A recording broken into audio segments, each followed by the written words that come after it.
Hello, welcome back. I am Andrea B, and thank you for tuning in today. We're talking all about feeling the feels, and I hope you stay with me because feelings can be uncomfortable. So, you may feel, speaking of feelings, you may feel an urge to run and turn this video off and say, Nope, I'm not feeling anything. Count me out. Well, come back to it. If you're not ready, that's okay. Now, why this is important is because if you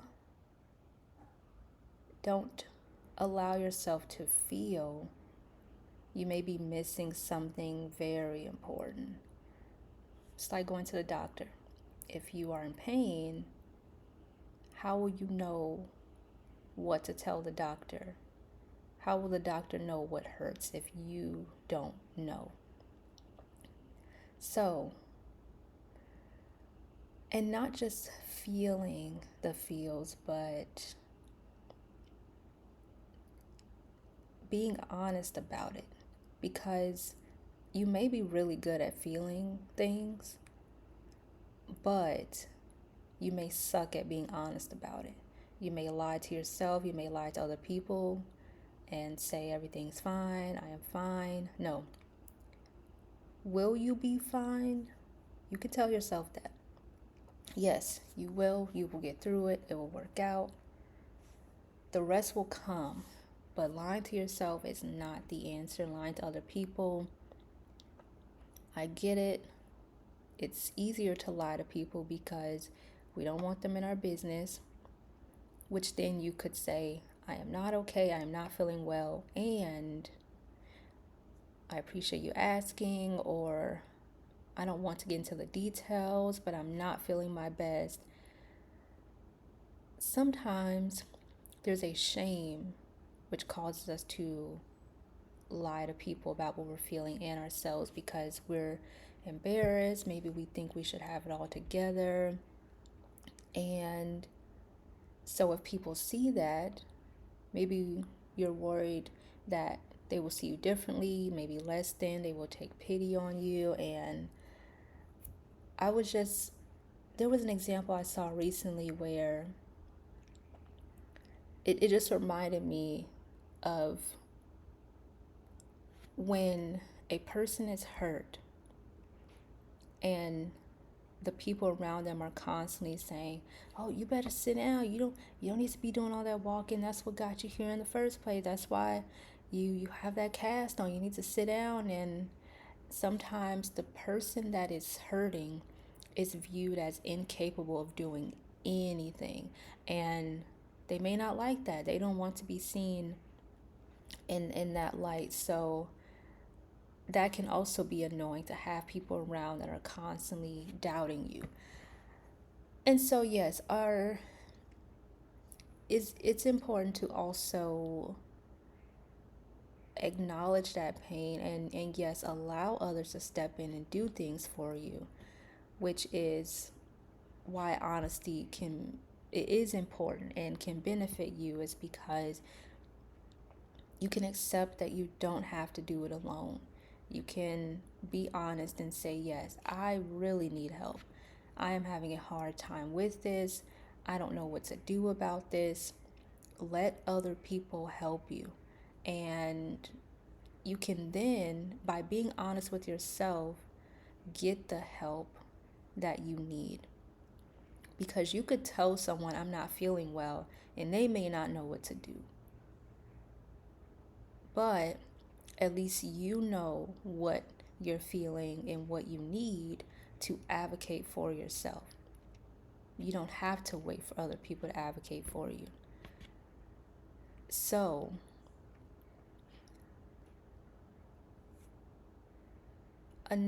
going back to the shame piece, not wanting to admit that you don't have it together.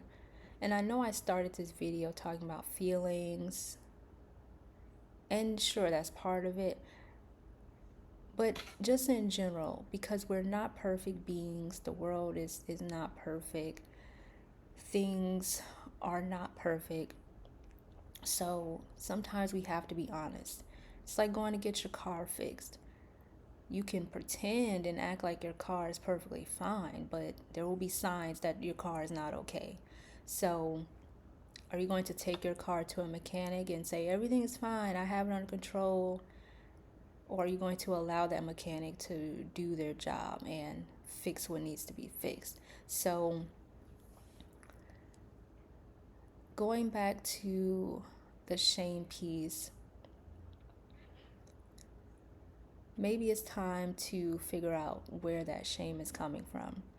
Because I know personally, there have been times where other people have expected me to have it all together, have the answers, and to not let people see me cry or to be tough. And it didn't work. It got me into a lot of trouble because I carried those beliefs into all areas of my life. What those people did not tell me is that there are times that I can display weakness. There are times where I can cry and not have it together, because the very same people that were telling me to keep it together, they were trying to help, and they were the ones that I felt the most hurt and pain from. So, if I could not talk about my hurts with those people, and then they're also telling me not to talk about my hurts with other people, I'm I held it all in. I did not want anyone to know what I was going through. I thought I knew all the answers. I thought I had everything figured out, and I did not. I was in so much trouble, the deepest pile of poop, because I wouldn't allow anyone to help me. But for some reason, I held on to that terrible piece of advice of be tough all the time. Be tough, be tough, be tough. And that leads to wearing a mask. Even though I wasn't really good at it, honestly, because I wore my emotions on my sleeve. My eyebrows did a thing. Like, I was always, I won't say always, but majority of the time, I was frowning. I will admit it, because there was most of the time there was something going on. There was a problem that I had, some problems I created myself, problems I had with other people that just were not being resolved because I was not letting people in. I wasn't letting myself in because I was convincing myself that I was tougher than I really was. And I wore that as a badge, because if people or life's challenges simply challenged me, maybe there was a situation where I questioned if I could handle it, then my defense mechanism was to say, excuse me, bring it on. You're doubting me, you're questioning my toughness. I will prove you wrong. That's all I cared about, was proving people wrong. And in order to say, yes, I knew I could do it. I knew I was tougher. I knew I was stronger. And deep down, I was really hurting. And even saying that out loud now, I'm wondering, why the heck did I care so much? What was I getting out of being the toughest? And you can ask yourself this too: whatever it is that you are trying to prove to the world, what do you think you will get out of it? And why is that so important to you? And maybe that's where that shame is coming from, because if I would let people know that I have a problem, that I don't have it together, There's probably judgment. There could have been mocking or teasing, or I'm better than you, and I knew you couldn't do it, and haha, that's what you get. You fail, you suck, you're weak, you ain't all that. Those are messages that can suck and don't feel so good to hear. So maybe, and I can't really remember people saying that. I do remember the you sucks as a kid and I'm better than you crap. And that left a stain that carried into adulthood, unfortunately. But luckily, I learned to not care. I learned to allow myself to be weaker at times because that is where growth happens. That is where learning occurs when we can say, I don't know. I'm not strong enough to carry this.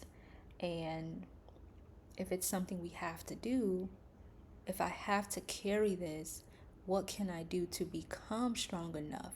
I'm not there yet, and I can get there. And then ask yourself if it's something you want to carry. You don't have to carry it. Whatever it is that you are challenged with, you can choose not to complete it. You can say, I don't care enough. I don't want to go through this. So take that mask off. You don't have to have it together, everything. You have permission to feel down, to feel confused and overwhelmed. And once you acknowledge and name what you're feeling, the why will come. Sometimes the why doesn't come immediately, and you can at least pinpoint what's causing me to feel this way. For example, a headache. You may tell yourself, I have a headache. Well, how do you know? What is your head doing to let you know you have a headache? But if you're telling yourself you have a headache and you don't, well, what are you doing? Why would you tell yourself that? Maybe you, and some signals and signs are confusing. I get it. So, but yes, if you think you have a headache, check. But if all signs are pointing to your toe is hurting, forget that. Your head's fine, but pay attention to the toe. The toe needs your attention. And I think that is really helpful to when we look at what we're feeling, because it's coming from somewhere, and some people really struggle to get that far because they are dismissing what they're feeling. Nope, I don't feel any pain. Nope, this doesn't hurt. I'm fine. I can get through this. Why not? Lying to yourself does not make the pain go away. I don't know about you, but when I have a headache, it may last for a few hours, sometimes a couple of days. I think the most was like a day or two because I went to sleep with a headache thinking all I need is sleep. What happened when I woke up? My head was still throbbing, and I'm thinking, Lord, I went to sleep. Why is this headache still here? So, no. If I would have told myself I don't have a headache, it would have still been there. So, what is the point of pretending that the pain does not exist? And I know why, loosely. I'm not answering for you, but I believe people lie to themselves because they don't want to feel the pain, because pain sucks. There are times where I am in pain. For example, when I become anxious, I can feel it in my chest. Or sometimes the chest pain comes first. Like if my chest is hurting and then I become anxious, My mind is thinking, oh my gosh, is this a heart attack? Am I dying? What is wrong? A whole rabbit hole of things that my mind is going to, and I don't want to feel that. It causes me to panic. I worry, I have fears, and I just want the pain to go away. And because most of the time there is nothing I can do to take the pain away, I just know I have to feel it and go through the motions of just saying, this sucks. My chest is tight. My head is hurting. And if I want to take medicine for anything, I know I can. You can too, if that's what you choose.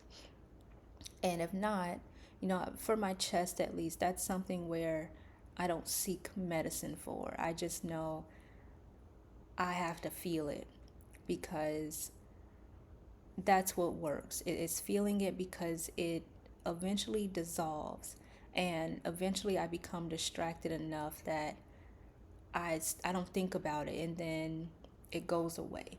So, and I'll be honest, transparency moment. A lot of times my chest is feeling tight and funky because of digestion. Sometimes there is a burp or some type of gas just sitting there. If if this happens to you and you've been bloated, maybe it's acid reflux. It just sometimes sit there, and there's not much to do but to just feel and try to breathe, because sometimes it hurts so much, it weighs on my chest, and I'm thinking, I can't breathe. Oh my God, my breaths are so short, my heart is pounding, and I'm thinking, relax. It's okay that your heart is beating a little bit faster. There's nothing wrong with that. If you're an athlete, remind yourself of that. Just like me, I've had to tell myself my heart has beaten fast before because maybe I was running, maybe I was training, maybe whatever. I played sports, so I had to build endurance. My heart had to be faster. So I see it that way. If I'm just sitting and my heart is beating fast, I remind myself that it's just like being in the gym. It's just like playing this sport. And that can help to soothe me because I know that, oh, it's not the end of the world if my heart is racing a little bit. As uncomfortable as it is, I do remind myself to just breathe naturally. Don't try to force it. Just let it happen.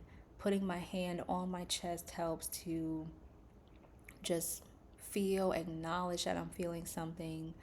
And wherever else I feel pain, I do the same thing, like my belly, my head. I'll rub my temples here and do my best to relax myself.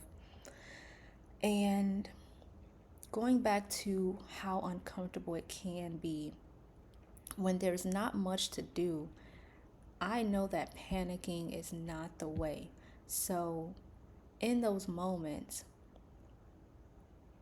everything I just named to soothe myself is what helps, is finding a helpful distraction. Not focusing on the worst, that can be a distraction, but for me that doesn't work, because if I'm thinking that I'm dying and I can't breathe, I a part of me would want to believe that and think, oh my gosh, it's happening. Lord, the Lord's calling me home. It's my time. And there's a part of me that's stronger that is saying, no, it is not my time. I refuse to believe that I am going out like this. I have been through so much more. So absolutely not. I am fighting. I am literally fighting in those moments. Like, God, no, I am not going out like this. If it's up to me. It's like me telling God, like, you better not take me out over this, but really pleading with God, like, no, please, I just want to make it through this. I can't. Like, no, I love you, Lord. I don't want to meet you like this. I'm not ready to meet you face to face, because I just believe I have so much life to continue experiencing. So Those are the conversations I have with God when I'm feeling pain, and I'm in the process of cleaning my nails too. I'm noticing some dirt here, so I'm looking down in the process of talking with you all. And if that's something you relate to, if you have those moments too where you're thinking this is just so uncomfortable that I don't want to feel this, just remember it likely won't just go away in that moment. Some things you have to feel and experience and sit with a lot longer. Just like when I had COVID a few years ago, I was just in bed most of the time. I got up to shower, got up to get food, and each time I would get up, I would just feel so lightheaded. But I knew I needed rest for however long that COVID stayed in my body. I had to feel it. And whether it's the flu or you broke your leg, if whatever it is for you, you have to go through it. We cannot snap out of it and just wipe it all away as if nothing is there. So it's like sweeping. Let's say an easier problem, and maybe on the subject of feelings, maybe you're frustrated because there's dust on your floor and you don't want to feel frustrated about it. Well, what are you going to do? Sweep it up, empty the dustpan, boom, frustration's gone. Some problems are not that simple. I know the earlier problems I spoke of physical pain that we don't want to feel, but there are also maybe things that small that have power over people that they, or maybe not, if you're choosing to ignore it, maybe it doesn't have power over you, but it'll still be there. It'll still be a reminder that I'm not going anywhere until you deal with me. So you can ignore me all you want to, but I'm still here. So, however you want to look at it, you have to face those problems, face those feelings, acknowledge what you're feeling. And I think that also builds emotional endurance as well, because, as I said before, there are some things that I've gone through that I may have experienced recently, and I can say, oh, I've been here before. I know what's helped in the past, so maybe that'll help me this time. And usually it does, because I am not exempt from anxiety. So, will I become anxious in the future? Most likely. Have I been anxious before? Yes. So, because I've gotten through anxiety before, I, I know to use those same strategies. Don't panic, breathe naturally, don't lie about it, and boom, the same skills work. And I think that's what I hope you all can take from this video. Most importantly, is that whatever works, just keep on doing it. Why stop? If it's working for you, keep going. If you just want to try something else just to see how it works, go right ahead.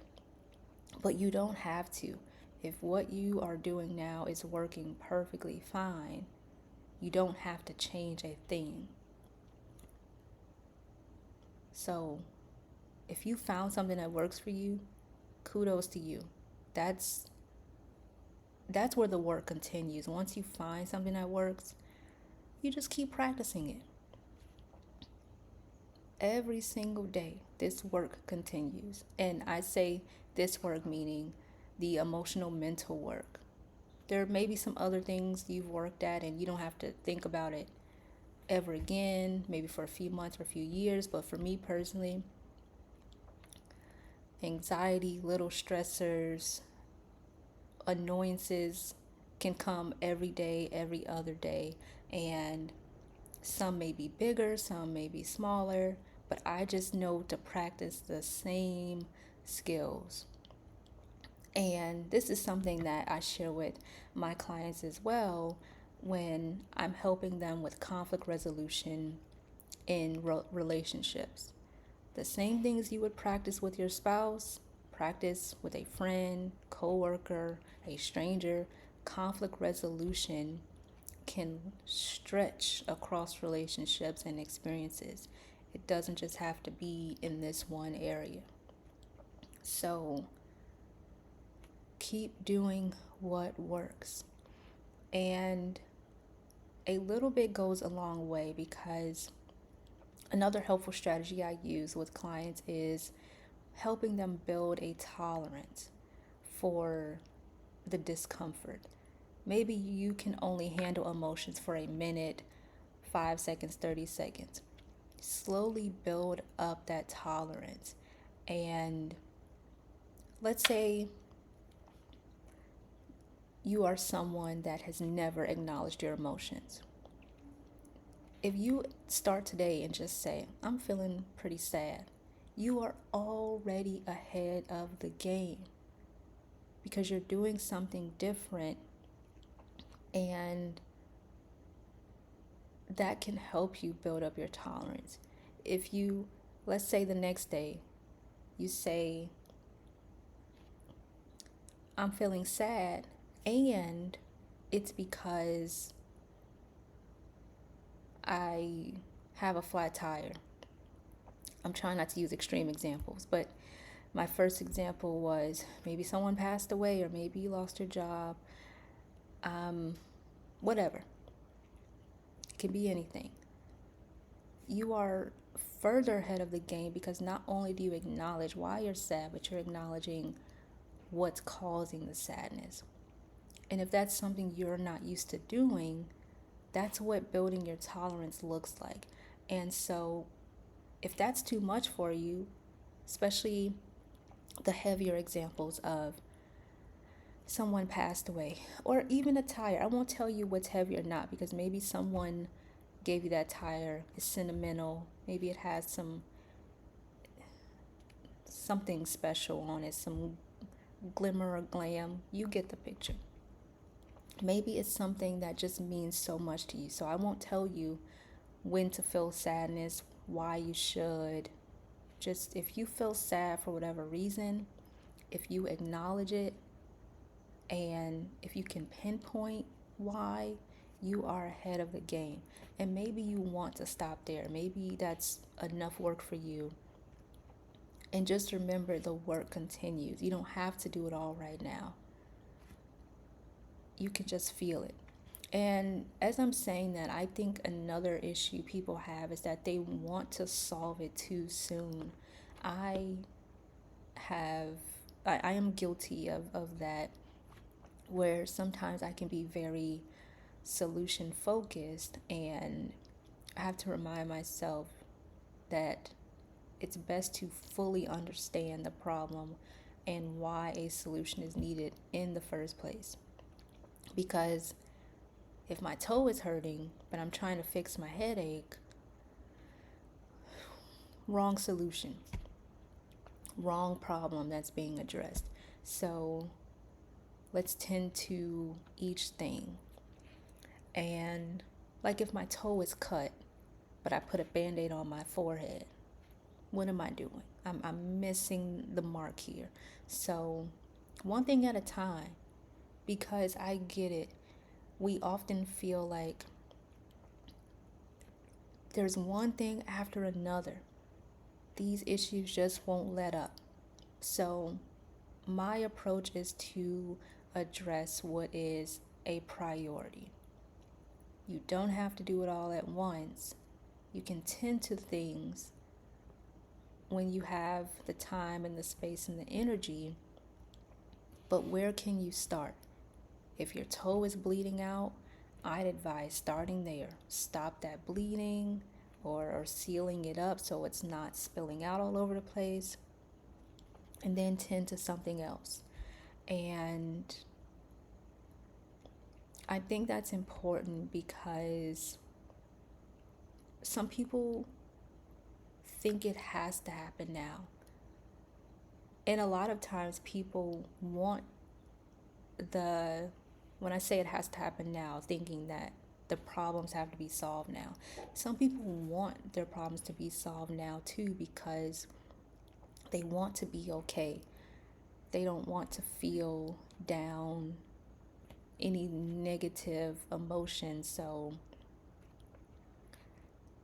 they try to force their way out of feeling the discomfort and placing a band-aid on it, a temporary solution.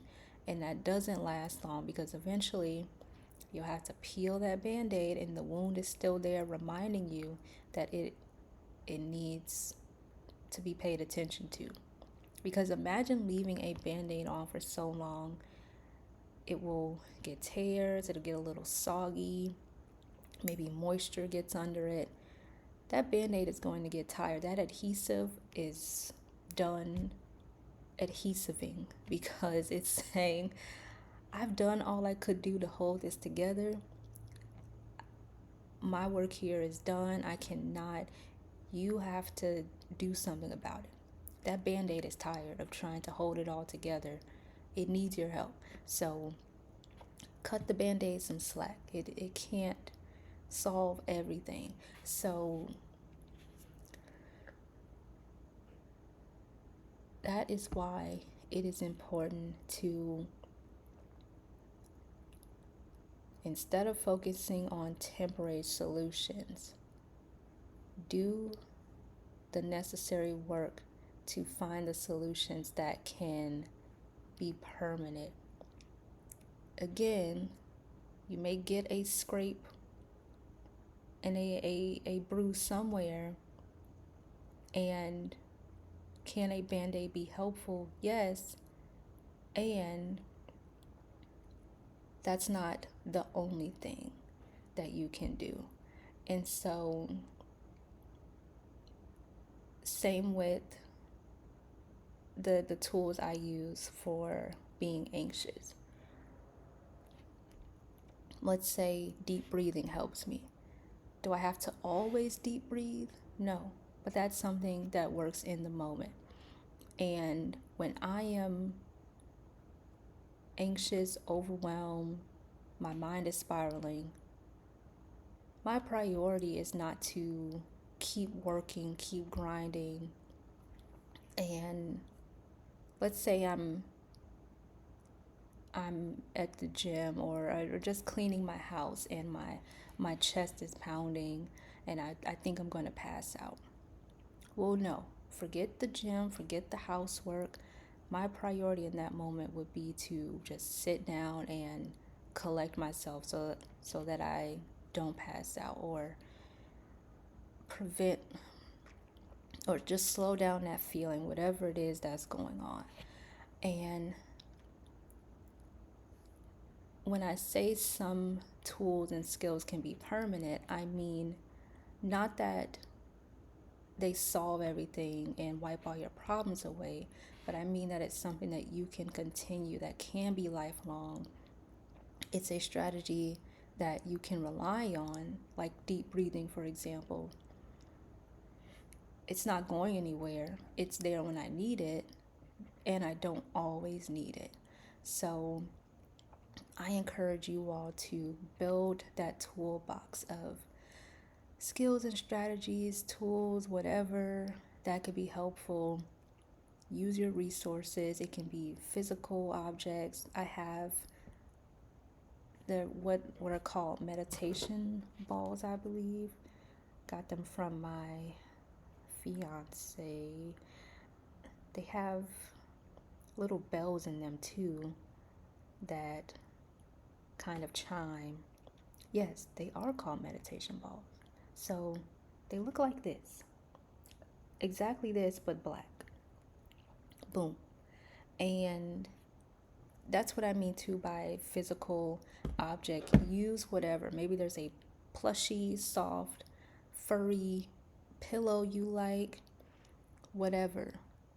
that can also be something to keep you calm. Journaling, whatever, typing, as long as it's positive, as long as it's not harmful, do what works. I want to emphasize that because some people have strategies that are harmful, but it's all they know.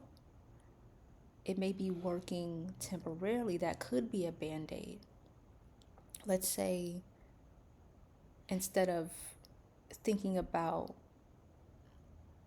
the fact that you lost your job, let's say you don't want to tell people you lost your job, and so they think you're getting up every day going to work, and instead of being honest, you avoid it and you just go and dive into drugs and alcohol. And are drugs and alcohol a problem to use responsibly? No. Use responsibly, yes. But it becomes irresponsible where you're constantly diving into it, not giving your body a break, and going past your limits. So that is what I mean by doing things that are helpful, that will not cause more problems for you. The point of building a toolbox is not to get yourself in more trouble, it's to pull yourself out of it and to also help you manage the problems you're facing. Because I won't say deep breathing takes all of my problems away. But what it does is at least prevents me from panicking and brings me back to reality. Same with the meditation balls. They're nice to use. If I lost my job, will they just magically give me a new one? No.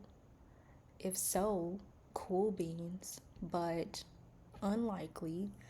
And unless someone says those meditation balls are cool, can you do that in the background of my video just for the sound? I'll pay you. Boom. That could work. I won't say unlikely, but the chances may be really, maybe, like, it could happen. But I think you all get my point.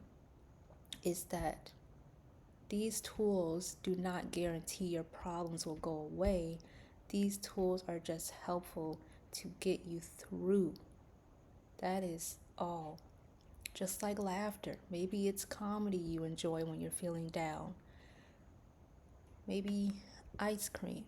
Not too much ice cream, but just a little bit to have a nice treat to make you feel good about some aspects of life. And I think that's what people need the most, is to have a few good things to hold on to that lets you know that the problems can be outnumbered. Let the good times outnumber your problems. That the problems are not just life. Life is not all about problems. And whatever good things you have going on for yourself, hold on to them for as long as you can, because I think that's what we all need, honestly. Even if you're not sad, you just may be bored, and maybe you don't want to feel bored, and so you need those things to hold on to. Maybe just whatever it is, to know that there's more to life than being bored, to being sad, being in pain, having a broken heart, leg, finger, a headache, bleeding toe, whatever it is that just sucks about life. My hope and encouragement is that you go and hold on to the things that remind you that life can be sweet. And that's your homework. I won't be checking, but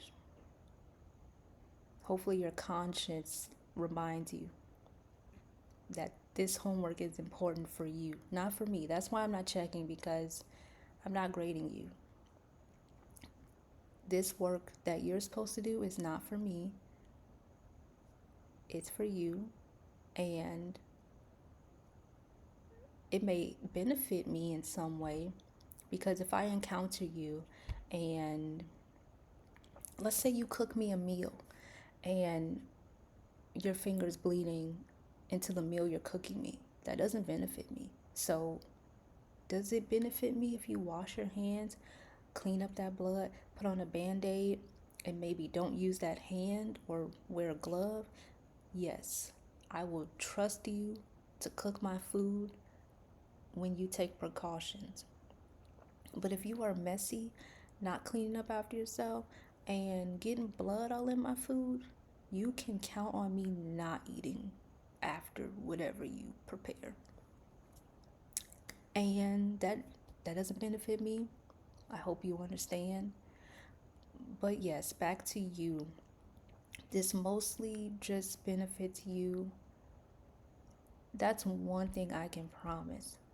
I am so certain that when you have a toolbox of skills and tools, strategies, it will benefit you, because you are now breaking old habits that don't work, removing beliefs that don't work for you, and stepping into, or just simply making room for what works for you in order to get you to the next chapter of your life. So, that is all. Feel the feels. You don't have to have it all together. If people expect you to have it all together, just maybe smile or laugh and just say, that's a good one. If people ridicule you and mock you for not having it together, that shows you that they're not meant to be in your life. You probably should create some distance between you and those people, because I get there's fun teasing. Know the difference. If it's not coming from a place of love, you can create distance. I give you permission to. God gives you permission to, because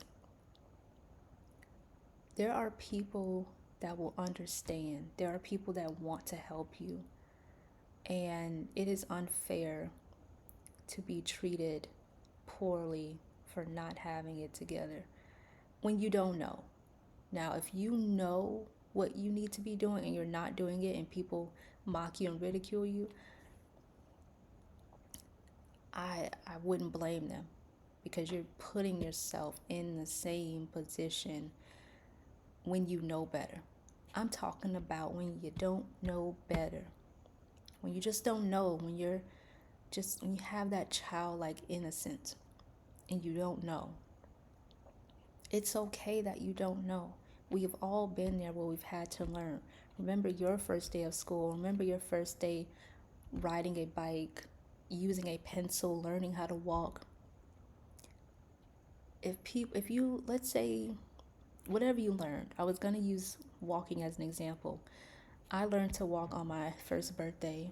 So I was too young to form that memory of how people responded. But if I fell after walking, I don't think people said, ha ha, you fell, that's what you get.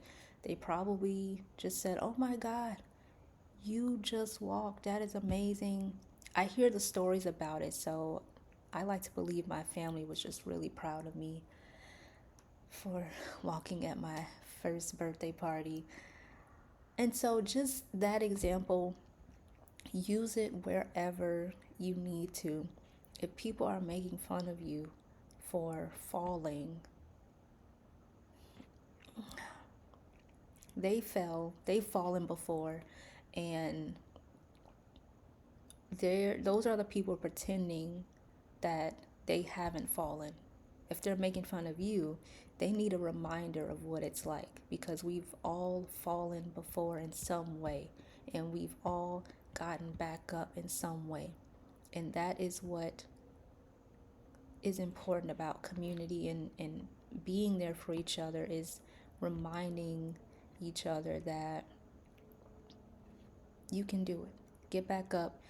Getting back up may look differently than you expected, and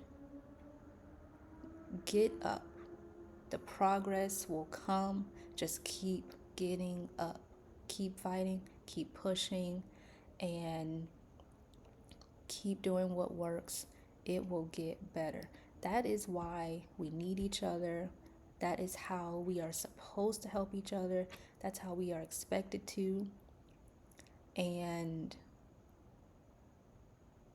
I'm even thinking now, I know it's in the Bible, and I like to include scripture for encouragement. Let's see. I love the search option in the Bible because I can just type a word and the verse will come.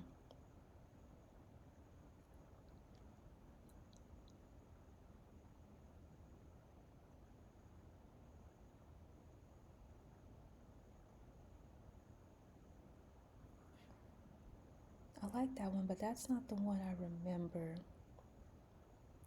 There was one verse that speaks about, oh, I think this is, I don't know if this is it, but this is similar. Philippians 2:4. Don't look out only for your own interests, but take an interest in others too. And Philippians 2:3 says, don't be selfish, don't try to impress others, be humble, thinking of others as better than yourself. There is one that I am thinking about that says something similar to what I just said a few minutes ago about the importance of helping people and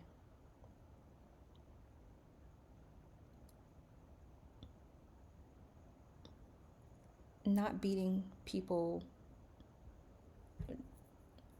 not beating them up when they're already down. Here's another one, Romans 15:2. We should help others do what is right and build them up in the Lord. So why not help each other? That's another story, or not story, conversation, maybe for another video, why people don't want to help others. It's selfish, I can say that much. It depends. And helping when it's time to. When it's time to help people and we don't use the opportunity, I think it's selfish. Another topic for another video.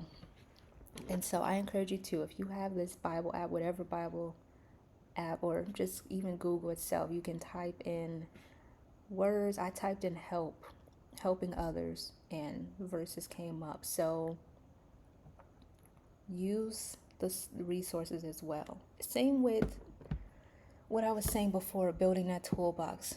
Use the Bible, use Google, and just type in verses for anxiety, depression, sickness, feeling discouraged. The Bible will help you.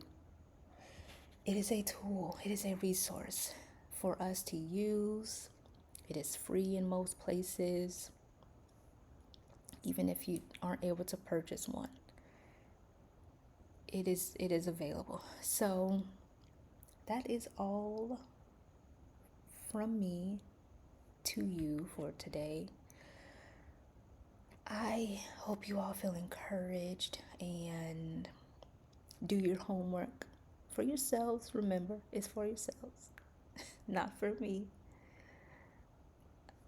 But I hope you don't take this lightly, because one of my passions, and honestly what's gotten me here to this journey of being a therapist and also creating this channel, is because it is a passion to share the tools and strategies that work for me, so that I am not making the same choices that hurt me in the past. I want the same for you all, to make better choices for yourself so that you can live a better, more fulfilling life. Because I can say that personally. That's why I'm so confident about the promise that these tools will benefit you. And when I say these tools, I mean the tools that you choose. If you hear something that I do and it you want to try it, it works for you, go right for it. But whatever tools you have that work, I am so confident that it will improve your life because I am living it, and I hear personal stories. I can see the changes in other people when they live and by the things that work for them. So I can confidently say that I look back and, excuse me, when I see how I used to live compared to now, I know something is working. And a lot of what's working is removing the behaviors that didn't work. There are a lot of things that I don't do that I used to do. And it's great. It's great for me now. And when I'm 50 and 60, 95, I will continue looking back at where I am now and saying, yep, I used to do that and not not doing it anymore. It probably served me then and I grew out of it. And I want that for you all. And it's also a peeve at the same time. As passionate as I am to see people improve their lives, it is also a personal peeve I have that we, including myself, sometimes create problems for ourselves. I'm not perfect, so it happens to me too when the answer's right in front of me and I'm thinking, well, what the heck did you expect? You've done this before. You knew, you saw what happened. Why are you surprised that it happened again? And then when I'm sick and tired of going through the same thing, I choose differently. And then I can say, oh, this is what it feels like to be on the other side of that. So I hope you're sick and tired of being sick and tired so much that you are ready to make a change and regain control, use the choices you have, and start here. Use each moment, each day to make a change for yourself. So, with love, thank you for tuning in. Subscribe if you haven't already. Turn on notifications so you can see when I upload. And share with somebody. If you had to pause, well, if you made it this far, maybe you didn't have to pause.